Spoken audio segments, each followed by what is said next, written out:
For me, a crucial part of the recovery journey was uncovering my values. It was about understanding what the core me wanted my life to stand for. It was about finding a guiding direction to carry me through all of the tough moments and the doubts and the indecision. So I want to talk about values, what they are, how I understand them, and how we can really use them to guide us through recovery. A disclaimer here that I am a certified coach, I am not a psychologist.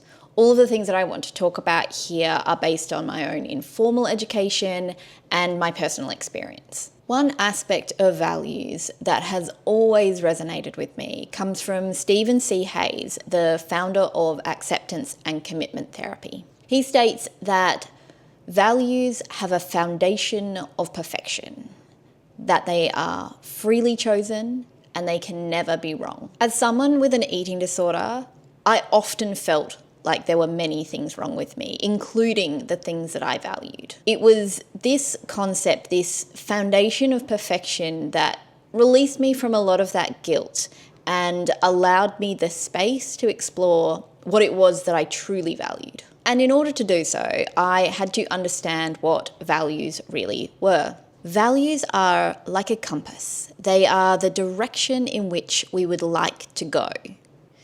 They are a quality of behaviour that has no end point. Values are about asking, how do we want to live? How do we want to show up in this life? This is in contrast to goals.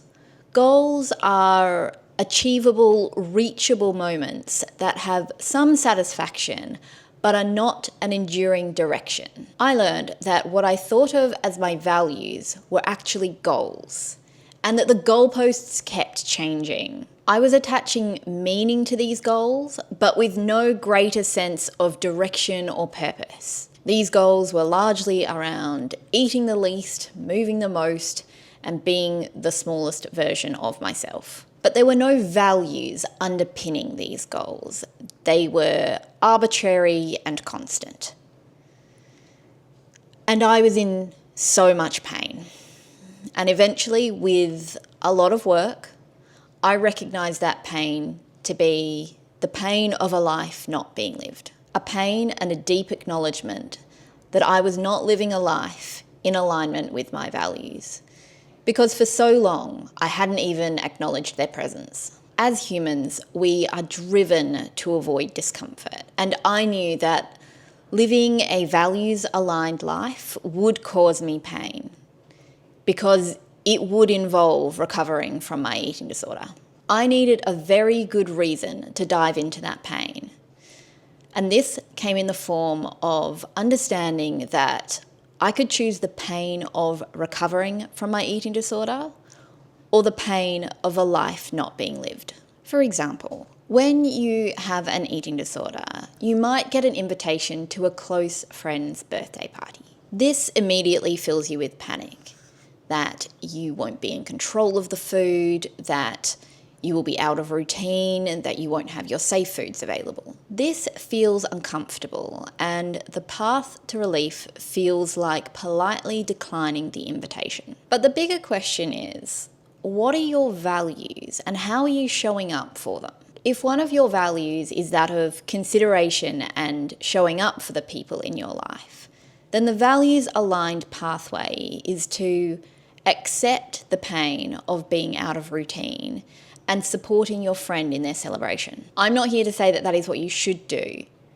Your values are unique and every situation has nuance. But I am saying that we can use our values to slowly shape, to slowly build the life that we want to be living. For me, I remember thinking that health was one of my values. Health in and of itself is not a quality of behaviour. It is not a value. We can dig deeper here. What is it that health means to me? What is it that health would allow me to do? How would health let me show up in this world in the way that I wanted to? I realised that I wanted to be healthy so that I could take care of the people in my life, so that I could be present with them and show up for them when they needed it. That health didn't have a look, that rather it was about being able to support the people around me. I did not get to this place of understanding without a lot of pain. When I had my eating disorder and throughout my recovery, I came back to two fundamental questions. What is it that I wanted my life to stand for? And how is it that I want to show up in this world knowing that it will end?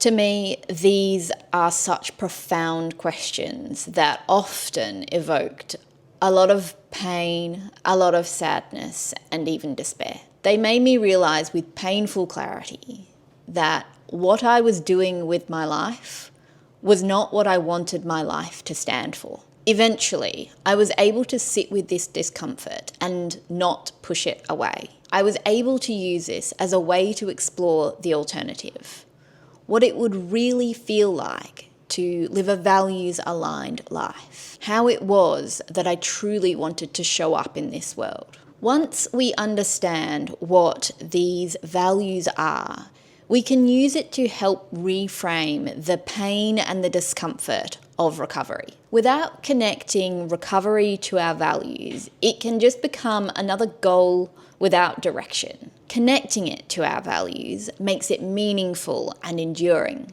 It provides a North Star by which we can guide our actions, especially in moments of indecision or distress. There are many ways that we can explore what our values might be, and this is work that we can do in coaching or through therapy. And once we have identified values, it then becomes very clear that we have a choice, that we have agency. If we acknowledge that there is a different path and that there is risk in doing something different, we then have to ask the question, what is stopping me?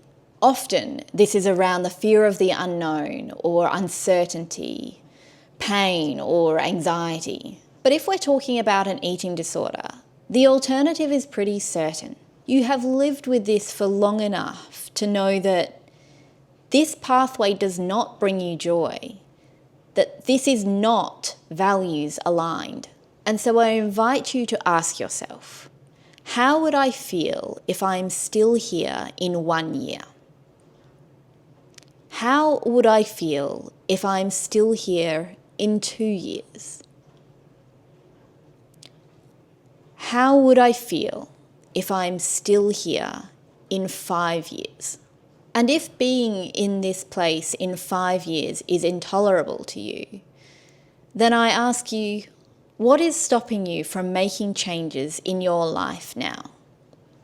Why are you willing to put up with this now if you wouldn't be willing to put up with it in 5 years? Understanding these things will not make the pain of change any less, but it will provide a rationale as to why we might be willing to endure that discomfort. Because ultimately, the pain of a life not being lived is greater than the pain of recovering from an eating disorder. We can do values-aligned actions in the face of great struggle, in the pursuit of a life worth living. So be kind to yourselves. This is a very, very distressing topic and can bring up a lot of uncomfortable emotions. Remember that you are not a bad person, that you are not broken if you are not living in alignment with your values right now. But also remember that you have the power and the agency to change your life. You have the ability to choose a different way to act. I hope this has resonated with some of you. And if you do want to chat, you can find me in all the usual places. But goodbye for now.